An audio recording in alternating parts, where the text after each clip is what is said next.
Pernah nggak kamu merasa kamu sudah kerja lebih keras dari semua orang di sekitarmu?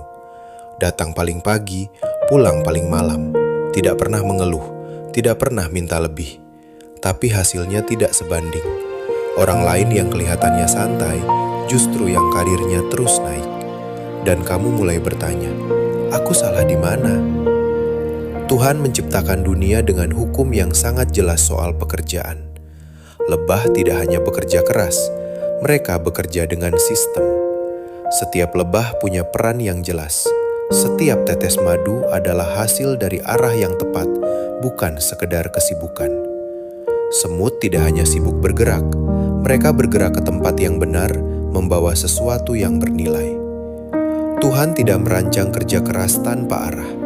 Dia merancang kerja yang selaras dengan tujuan yang Dia tetapkan. Ada seorang pemuda yang bekerja di negeri orang. Tidak punya koneksi, tidak punya modal, tidak punya nama besar. Namanya Daniel. Di tengah sistem yang sama sekali bukan miliknya, dia tidak mencoba menjadi orang lain. Dia tidak bermain politik, tidak menjilat atasan. Yang dia lakukan, satu, bekerja seolah-olah dia bekerja untuk Tuhan, bukan untuk manusia. Dan hasilnya, maka Daniel ini melebihi para pejabat tinggi dan para satrap itu karena ia mempunyai roh yang luar biasa. Daniel 6 ayat 4. Bukan karena dia paling pintar, bukan karena dia paling beruntung, tapi karena ada sesuatu di dalam dirinya yang tidak bisa dibeli. Integritas yang lahir dari orientasi yang benar. Itu bedanya karir yang diperintah dunia dengan karir yang diperintah kerajaan Allah. Dunia bilang, promosikan dirimu, jaga citramu, injak kalau perlu. Kerajaan Allah bilang, lakukan dengan sepenuh hati, seolah untuk Tuhan. Paulus menulis kepada para pekerja, apapun juga yang kamu perbuat, perbuatlah dengan segenap hatimu, seperti untuk Tuhan dan bukan untuk manusia. Kolose 3 ayat 23.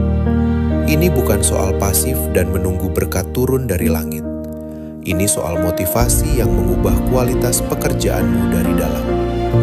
Ketika kamu bekerja untuk Tuhan, standarmu tidak ditentukan oleh siapa yang melihat. Kamu tetap melakukan yang terbaik, bahkan saat tidak ada yang memperhatikan. Itulah yang dinamakan spirit of excellence. Dan itu justru yang membuat kamu berbeda.